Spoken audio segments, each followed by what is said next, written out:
मार्च मासरे आपण मानकु कालिया टंका मिलिबो। बड़ खबर एही दिन मिलिबो कालिया टंका। 84 लाख चाषी खाता को आसीबो कालिया टंका। कौन रही अपडेट जानिबा भिडियोटी संपूर्ण देखंतु। कालिया योजना को नहीं एक बड़ खुशी खबर। राज्य सरकार राज्यवासी पाई खुशी खबर आनिछंती। कालिया योजना को नहीं बड़ घोषणा करा जिवा परे एबे राज्यर लक्ष लक्ष चाषी लाभ पाइबाकू जाउछंती।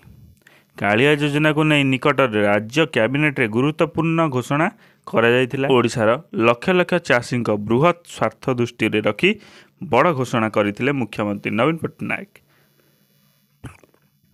कैबिनेट रो निष्पत्ति निया जायतिला जे चलित वर्ष कौनसी समय चाषी अकाउंट को आसीपारे कालियार किस्ती। यह सबुठारु गुरुत्वपूर्ण कथा हेउची कालिया योजना आहुरी 3 वर्ष बढ़िबो। यह सहित कालिया योजना रे वार्षिक 2 थर सहायता व्यतीत राज्य सरकार कौनसी समय अतिरिक्त सहायता मध्य देई पारंती। मिलिथिबा सूचना अनुसार मार्च मास प्रथम सप्ताह किंबा द्वितीय सप्ताह ही चाषी अकाउंट को आसीपारे कालिया किस्ती।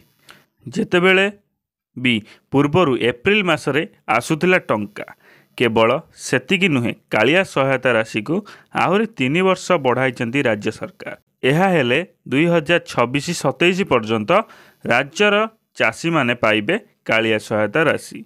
राज्य राजकोषरु एथिरु खर्च हेबो टंका।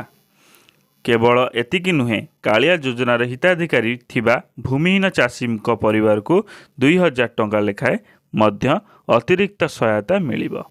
पूर्वरु नुआखाई रे बड़ उपहार देइथिले राज्य सरकार।